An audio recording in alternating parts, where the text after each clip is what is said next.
we just had a very rude awakening. Herbie was out on watch, and we sleep in the quarter berth, and it was a very expressive sea this night, and we ended up getting a huge boarding wave that came straight through the companionway and onto my head, and thus covering our bed and pillows and things with a whole lot of salt water, and it was freezing. So 4 a.m. currently, and I had to get a really cold shower to get that salt water off, because even if we put new sheets on, the salt on my body would get on the sheets and then they would be like damp forever. So gotta get all the salt off right away. That was our #1 objective. So the boat is once again salt free, as am I, and that's life. So we had the strip that covers off of everything, so that cushion cover got salted, and then the sheets and everything. That was fun. So we're in a following sea, we're broad reaching. Yeah, this is a little past fair winds, but it's winds and following seas that we're in. And then this rogue wave came from the bow and just smashed over the bow, like just over everything, smashed into the side of the Dodger, and all the water that gushed in, which was like gallons of it, actually came between the Dodger and the hull. Like that little tiny gap just like worked its way through and just came in. We have the sea hood open to get better air in here at night because we're not expecting that. So now we're not keeping that open in bad weather because this stunk. This really stunk. So.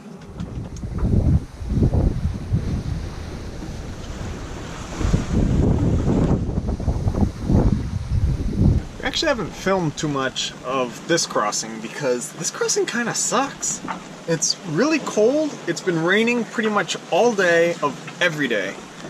So we try and avoid being out here as little as possible. We poke our head out to make sure there's no one around. There's never anyone around. We've seen 2 ships in 1,000 miles so far. Like, no one's out here. And those 2 ships are when we cross the shipping lane. This trip has been just really wet and nasty, and this has been our sail plan the whole time. We've been trysail and staysail. That's it for the past 1,000 miles. There was one day that for a few hours we actually hoisted the main. We were, full main. It was once. The rest of the time it's been trysail, staysail. And if the winds die down and there's no wind, so we could put up more sail, there's no point in putting up more sail because 1, it's raining, and 2, the next storm is about to hit in a few hours. So what's the point? You're gonna have to take it down and put it away anyway. So this has been this. Like, we're at 47 degrees north right now. So we're pretty north. And this is like up near the top of Maine for those of you guys in the States. So it's just been gray skies, dark seas. Kind of the average sea state's been 6 to 8 feet. So not too bad, but then we're also in the northern Atlantic, so I'd say at least every other day we get a rogue wave on average. And a rogue wave is different from every other wave, which is why they're called rogue. Yeah, all the waves are coming this way. Yes, because that's the way with the wind. So those are called wind-driven waves. And depending on the wind direction, that's the ones you get. A rogue wave comes from a completely different direction and is huge. And I mean, you don't sit around waiting and looking for them, which is why we've never gotten one on film, because I mean, they hit. And then you realize they hit because the boat got covered by a wave. So here we are riding over all these waves, and then a wave will come at us from the bow, for example, where here we have a following sea. And it just smashes over the boat, and that's it. All the portholes just look like, under a wave. And then it rolls off, and then we keep going, and we're like, oh crap, another one of those. So those are rogue waves. They really suck, especially if you're out here, because you're going to be totally soaked. For this kind of passage, it's just set up your system so it's bulletproof. Like, we got Wendy's steering back there. Everything's rigged. There's like the minimum amount of stuff on the deck to get, you know, flung or thrown and all that stuff.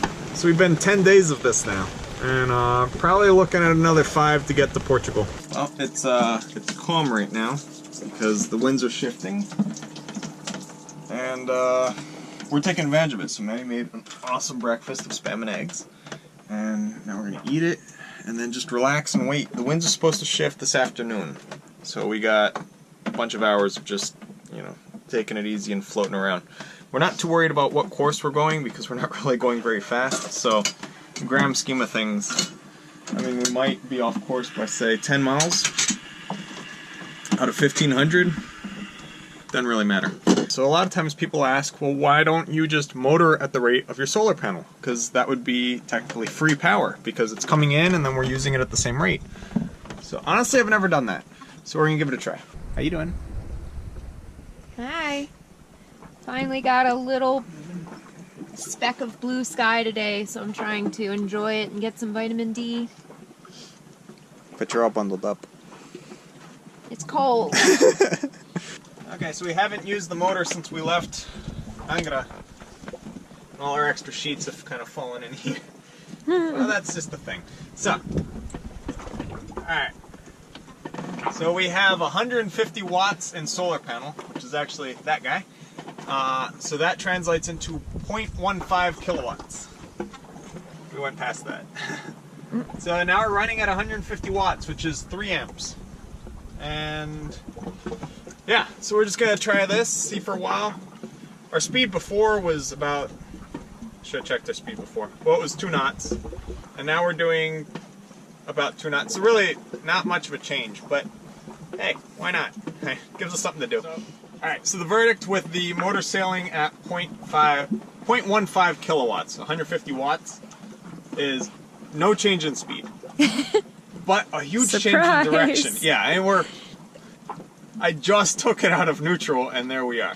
So that's a thing. But we are able to go much higher up into the wind because, one, we don't have the drag of the propeller because now the propeller is turning on its own, and it's just enough push that, like, we're able to point up into the wind. So our course is about 30 degrees higher into the wind, which that is huge. It's been pretty amazing when we switch the motor to regen. The propeller goes from just free spinning to becoming a generator and for the motor, and the drag it creates is incredible. We'll be going 7 to 8 knots and then slow down to 5.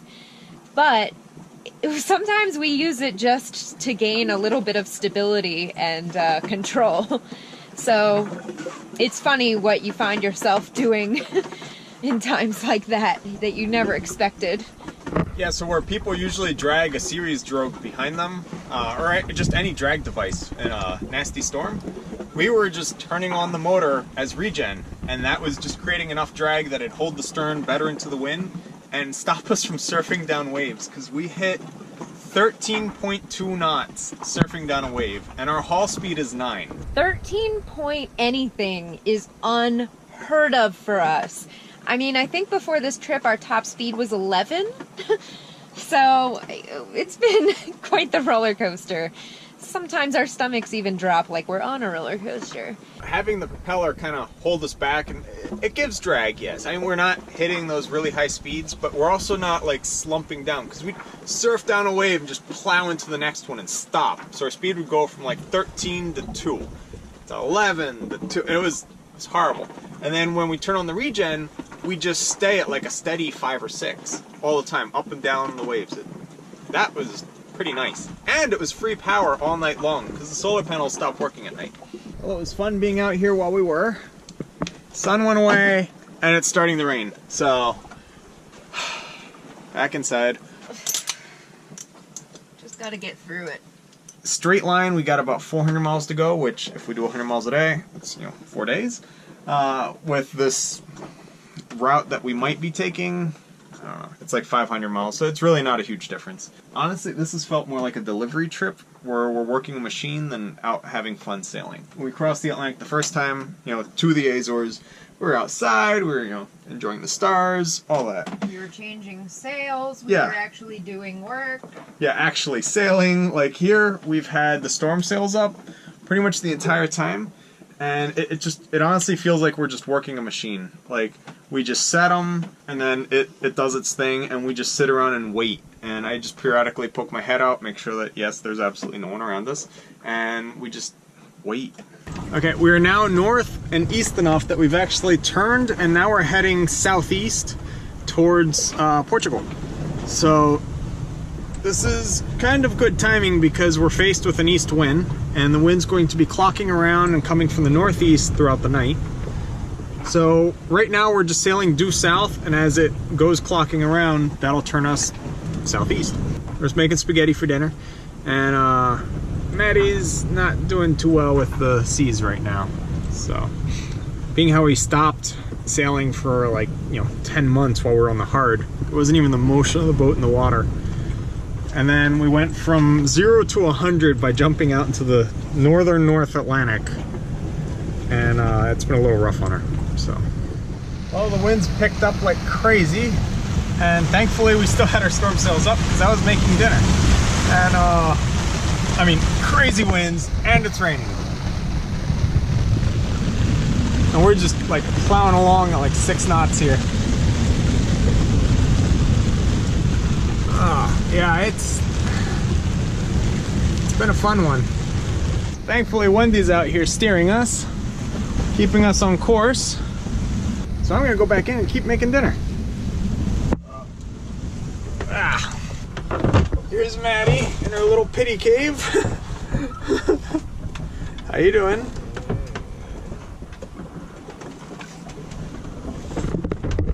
Yeah, she hasn't been feeling too well. So we got the spaghetti going. So we got our meat sauce, and the noodles are cooking, and we'll be eating. And I'm just so in love with this gimbaled stove because it makes this, like, I was able to go outside and, just lock Wendy up, that way she doesn't change course on anything. Because there's a little bit of an issue when we get in weather like this and she like flops over hard, she actually hits her counterweight so hard up that she spins just a little, and it walks us to windward. And that is really bad because it'll be really nasty out, and then all of a sudden we hear the sails flogging. What's going on? It's that Wendy turned and came to windward. So what I do is I tie a little like seizing knot in her control lines, and that holds it still and makes everything work. So I just went out to tie that, and thankfully I got it tied before the rain started. Food.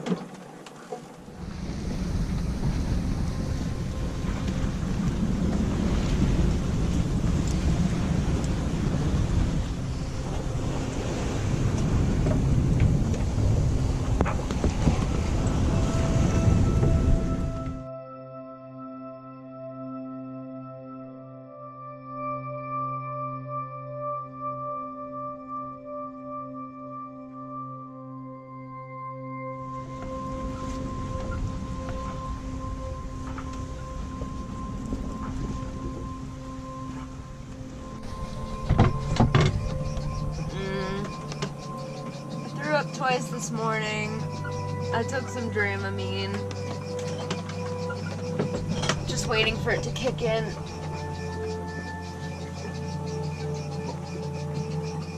Now that we're in the waterway between England and Europe, we've actually come across 2 sailboats today in the same day. And they're, everyone's heading to England. But it's really cool that, we're actually coming across other sailboats, because usually we look at the AIS and you can see that their speed over ground is like 18 knots, steady. That's a shipping ship, a cargo ship. And it's just, muscling through. And then cruise ships, you'll see them, they're doing like 25 knots. Those suckers are rockets. But then, now we're looking, we see people and they're oscillating like 4 or 5 knots. I'm like, you must be a sailboat. And then they are. And we always wonder, are we just the only crazy people that come sailing out in these areas? And today we're not. There's 2 other crazy people out here. We had sun today for like 5 minutes. Now it's raining again. This makes our first crossing seem like just the best thing ever. I miss the ocean being blue instead of gray. And actually like having to switch sails and being able to be outside and enjoy it. I think that the Med is going to have much better sailing and more exciting sailing. This is just a matter of getting there. Yeah, honestly, like, not to sound like a bump on a log or any of that. We're just getting the boat to Porto. There's no joy in it. This is just going to make getting to Porto all the sweeter. I dream of it every day. I can't wait to get there. So many people have told us that it's beautiful, and I even heard that it's one person's favorite place in the world. So I'm so excited to get there. So this technically is our shakedown cruise since our refit, and everything's working. So that's really good. Like, the shower is actually really nice to use in a seaway. The galley's been amazing, and the solar panels are working like champs. So that's a really good plus. Yeah, I do remember on the first crossing there was a lot of just running around and fixing stuff constantly. Stuff was breaking, and this time around the only thing that's broken was the stern light. So we have had good luck there. And since we're not using much sail area, we don't have much strain on the rigging, on the mast, and we're kind of keeping our sails safe. So just plugging along.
Well, they say cruising is fixing your boat in exotic places, and what more of an exotic place than the middle of the Atlantic? Today we have hope. Blue skies and wind. Kill me. So that is not how it's supposed to be done. It's supposed to go on the rise.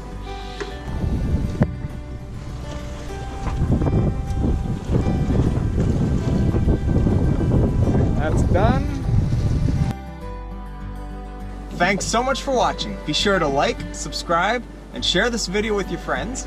And if you'd like to follow our journey in real time on a map, receive postcards from our ports of call, and message us directly to the boat, you can go ahead and become a patron using the link in the description down below.